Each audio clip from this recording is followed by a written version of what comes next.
The Sponge Who Saved Christmas.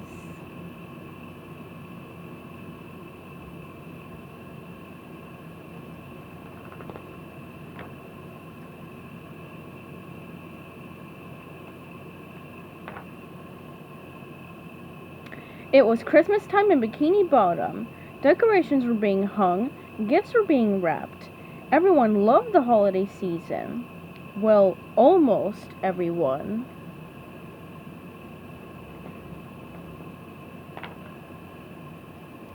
Squidward didn't like Christmas, but not because he had to work extra shifts at the Krusty Krab. And not because he never got any cards or gifts.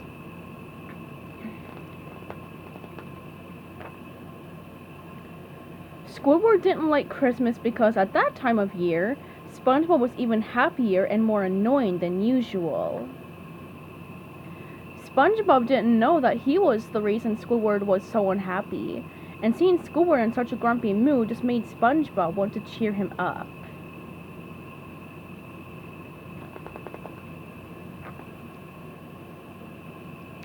SpongeBob decided to share as much seasonal joy with Squidward as possible, so whenever he and Patrick had a snowball fight, they made sure to include Squidward, whether he was ready or not.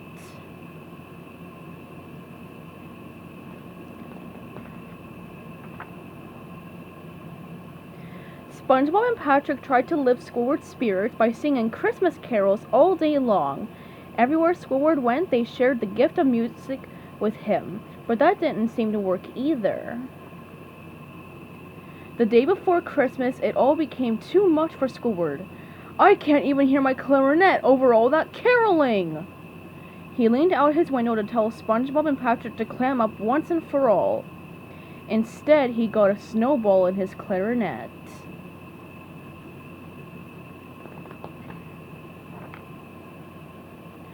I've had enough of this holiday!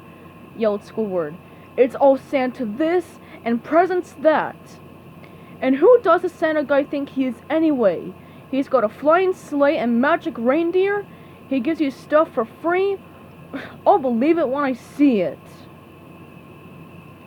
If Santa's as great as everyone says he is, Squidward demanded, then why can't he shovel my snow? SpongeBob didn't have an answer. He sadly walked home.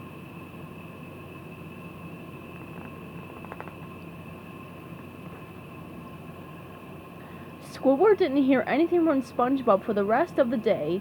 There were no carols, no jingling bells, and no snowball fights. As Squidward brushed his teeth, he felt quite happy.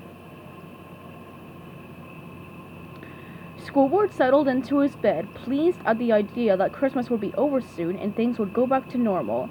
But just as he was falling asleep, bright lights filled his room.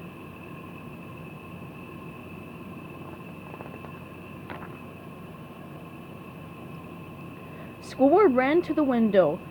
"Oh, you've got to be kidding me!" he exclaimed. Across the way, SpongeBob's house was covered with colorful flashing and blinking lights and other Christmas decorations.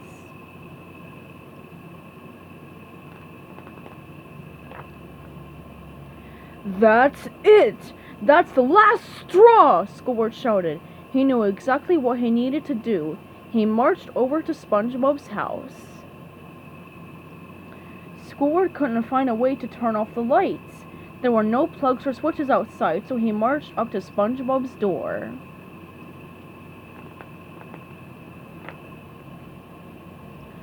"SpongeBob!" Squidward screamed. "SpongeBob, where are you?" There was no answer, and after a moment, Squidward decided to go inside. His jaw dropped. Decorations and lights filled the room from the floor to the ceiling. "I hope SpongeBob asked Santa to pay his electric bill," Squidward muttered to himself.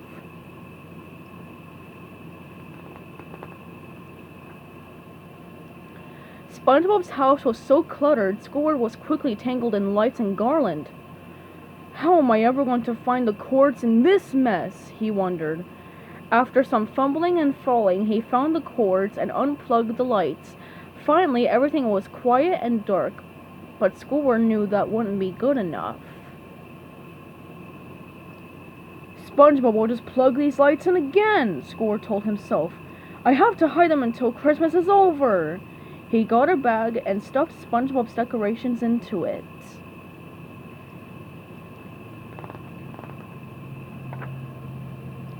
He took the stockings from the mantle and the lights from the window.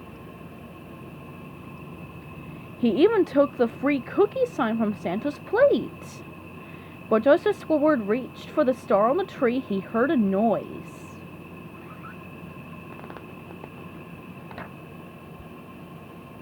Squidward slowly turned around. There was SpongeBob with a smile that grew bigger and bigger.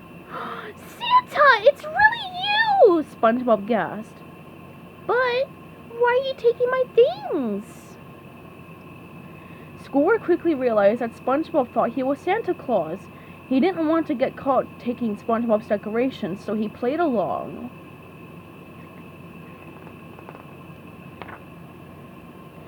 Well, I noticed that your lights weren't bright enough, Squidward said, so I thought I'd take them to my workshop to get them fixed. That's good enough for me, SpongeBob said.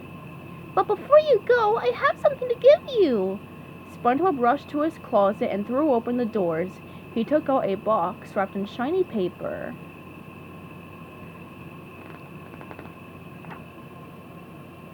SpongeBob handed the box to Squidward. Could you please take this present to my neighbor Squidward Tentacles?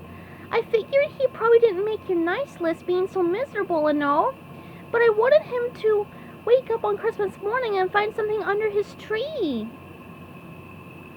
Squidward was very surprised. He promised he would deliver the present. Then SpongeBob gave Squidward a big hug and went back to bed.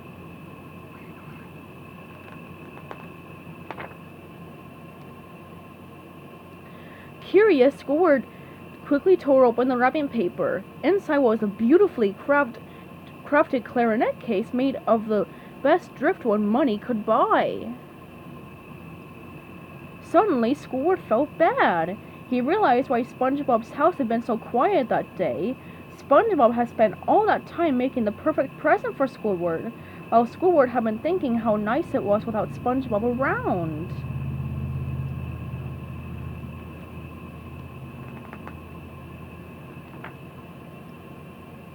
Then Squidward realized what Christmas was all about. It wasn't just about snowball fights, caroling, or even big flashy lights. It was also about friends and being kind to them. And so, one by one, Squidward returned all of SpongeBob's lights and decorations to their proper spots. The house was lit up once again.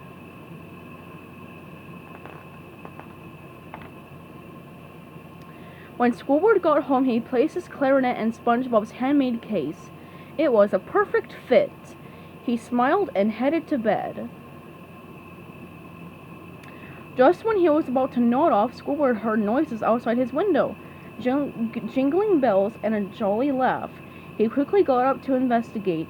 When he looked out the window, he couldn't believe what he saw.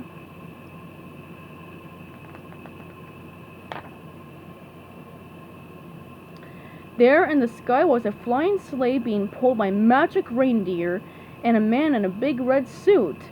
It could only be one person, Santa Claus.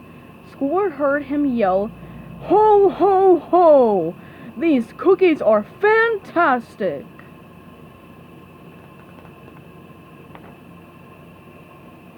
Squidward stood staring for a moment as the voice faded into the night.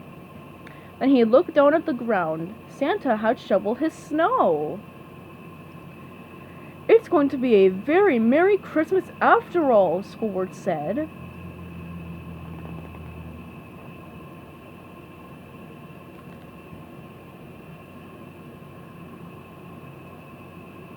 The end.